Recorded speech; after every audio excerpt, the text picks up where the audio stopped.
Ils n'ont pas évoqué l'immigration hier. Est-ce à dire que c'est un sujet qu'ils ne considèrent pas comme un sujet important pour cette présidentielle ?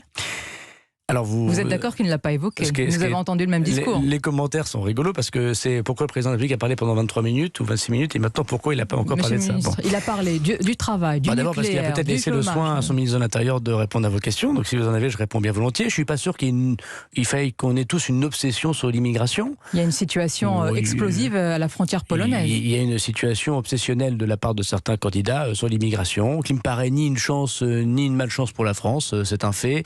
Nous sommes beaucoup à être issus d'immigration, c'est ni une fierté, me semble-t-il, ni un défaut. Voilà.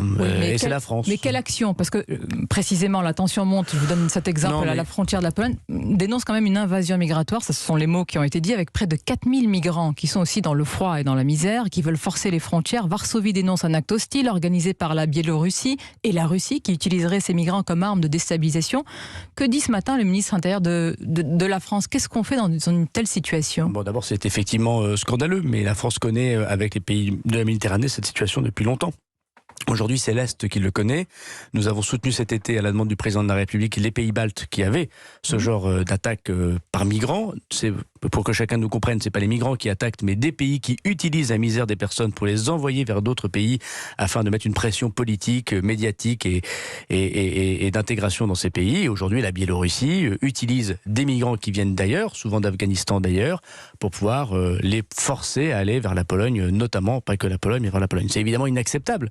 Et c'est pour ça que nous nous battons, et la présidence française de l'Union européenne, c'est dans 2 mois, nous nous battons... Mais avec quoi? Les nouvelles menaces de sanctions sur le régime biélorusse ne servent à rien, rien n'y fait. Non mais d'abord, on va parler des gens, d'ailleurs ça, on peut parler des États, mais il y a des femmes, des enfants, des hommes, qui dans des conditions extrêmement difficiles, vous l'avez dit, c'est l'hiver, en Biélorussie, voilà, en Pologne, sont poussés à la rue. Voilà. Et donc à la fois, on doit respecter, me semble-t-il, la souveraineté de la Pologne et les États baltes de ne pas accueillir n'importe qui chez eux, parce qu'il y a des questions sécuritaires qui se posent, parce que c'est la souveraineté d'un pays, c'est tout à fait normal, et en même temps, on ne peut pas être insensible à cela. Donc nous aidons bien évidemment, parce qu'on a mis les moyens, on a envoyé des femmes et des hommes dans les pays baltes. Si la Pologne nous demande un soutien, nous le ferons très certainement. Et le travail diplomatique de mettre une pression, une saine pression sur ces pays est au rendez-vous. Maintenant, on est bien d'accord qu'on ne va pas faire la guerre à des États pour ce genre de choses. On doit essayer de comprendre ce qui se passe dans le monde. Et ce qui se passe dans le monde, c'est une augmentation générale de la pression migratoire. Et que ça va se répéter à nos frontières européennes. Mais nous avons nous-mêmes, à nos frontières, depuis la fin du Covid, une pression migratoire très forte en Italie, en Espagne, chacun le voit, en Grèce. Et nous devons tous vivre avec cela. Ça fait 20 ans que ça existe. Calais, je signale quand même que je n'avais pas le brevet des collèges, qu'il y avait déjà beaucoup de migrants à Calais. Très bien. Et on peut penser que dans les 15 ou 20 années qui viennent, parce qu'il y a la Libye, parce qu'il y a la Syrie, parce qu'il y a l'Afghanistan, parce qu'il y a l'islamisme au Sahel, parce qu'il y a les réfugiés climatiques, il y aura, dans les 20 ans, et quels que soient les discours des démagogues à la télévision, une pression migratoire à nos frontières. Et vous m'avez dit il y a quelques instants, obsession sur l'immigration. Qui a cette obsession? Est-ce que ça veut dire que c'est un sujet sur lequel on parle trop? Vous estimez qu'il prend une place trop importante, disproportionnée par rapport à la réalité du problème ou du sujet?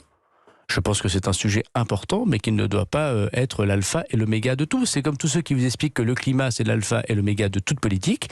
Il y a des gens qui vous expliquent que l'immigration, c'est l'alpha et l'oméga de toute politique. S'il fait beau ou moche dans la rue, c'est pas parce qu'il y a de l'immigration.